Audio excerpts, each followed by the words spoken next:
Hey, what's up? This is the Ask Jason Show. This is where you come to lose fat, build muscle, and feel good. Simple as that. I can't tell you how excited I am to get this thing rolling. It's been a while since I wanted to start this, had a few things in the way, but now we can get going. So let's get going.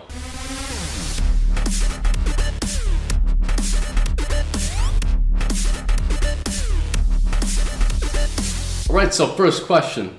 Alessandro asks, how is the best way to incorporate 180 abs, my newest program by the way, how to incorporate 180 abs or maybe even abs training into my current regimen. I believe he was doing something like TRX a couple times a day, and he was doing the marine body workouts a couple of times a day. So Alessandro, this is what I recommend. This is what I would do personally.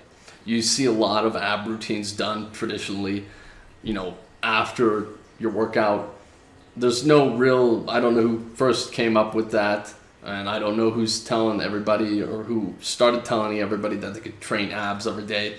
There's a few arguments to that. Some people say you don't need to train abs at all because they're such an auxiliary muscle to a lot of different movements. But going back to your question, to incorporate 180 abs specifically, I would just put it on either the front or the back end of your workouts. I think I recommend up to 5 180 abs routines per week, but you can base it on what your body feels like. If you're really sore in the core area, which is, you should know by doing the 180 abs program, that it's anywhere from the pectoralis to the glutes. So if there's anything sore, especially the abdominals, then maybe you don't need to just keep training them if they're sore. Does that make sense? Hopefully it does. Comment below if you have any questions on the abs part. Cool, so Brad is asking, I just got your workout and I was wondering on the 16-8 fasting method, if I do my workouts in the morning, do I wait and eat my first meal until noon? Or can I have my protein shake after my workout?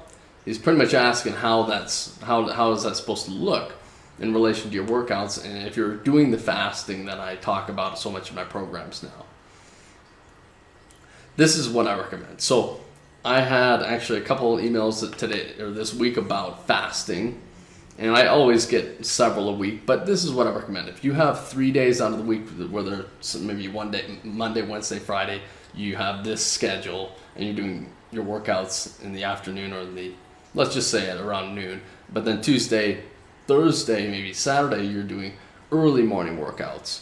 You're really just going to plan your fasting, around the best way you can, but here's where kind of there's a fail safe.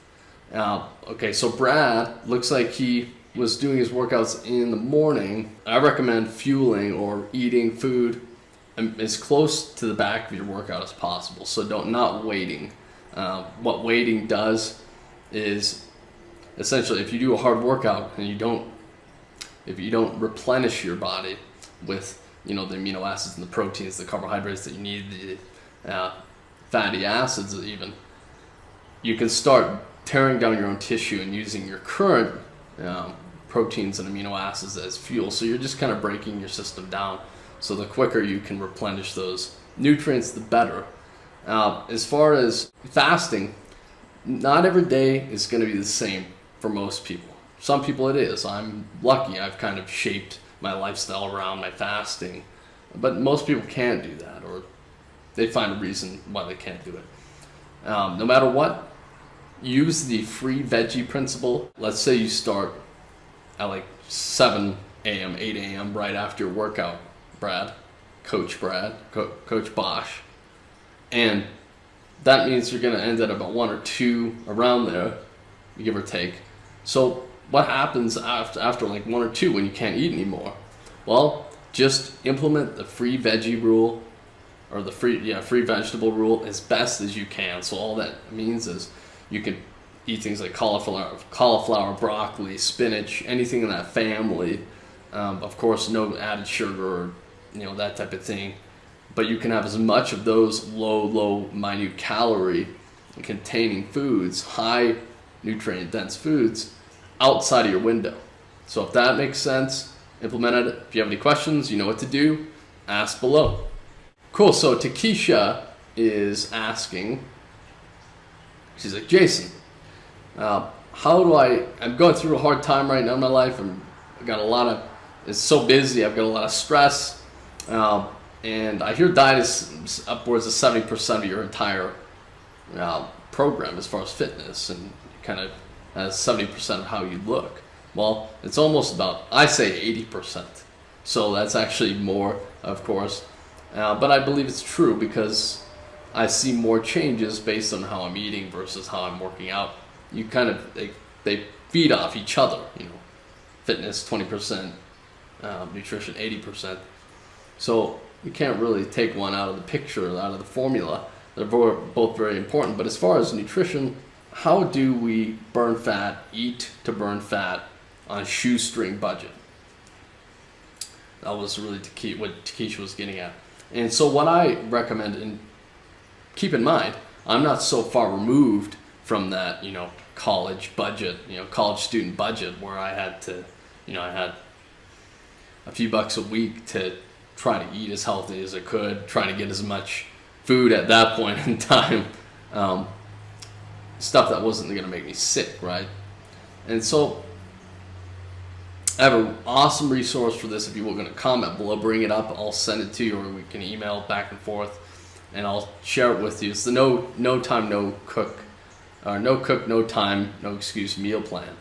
It's a book that was written. It's actually a plan. It's not a book. It's a plan that's written. It was created by my friend JR in Minnesota. It's great. I've used it actually quite a bit in 2013. So I actually did a cool interview on that, by the way. So it's really, there are a lot of foods out there kind of on the medium scale as far as risky. You obviously have your packaged foods that are just straight up preservatives, horrible forms of carbohydrates, pretty poor forms of protein, unreliable. But there's a medium category, and you can find those even in gas stations. And so things like beef jerky, veggies really aren't that expensive at all. I don't foresee that as an excuse for almost anybody, really. I've been really realizing over the past few years, the more hardcore I'm getting about eating my veggies, how really cheap they are. You go out to like KFC or Pizza Hut and you get a whole dinner for your family at the cheapest price possible. I guarantee you can go out and get a meal that's high nutrient dense foods for almost a fraction of the cost. So try it out. Hit me up if you need to. Comment below if you have any more questions on that. All right, that's it. That is it for episode 1 of the Ask Jay Show. Hit me up.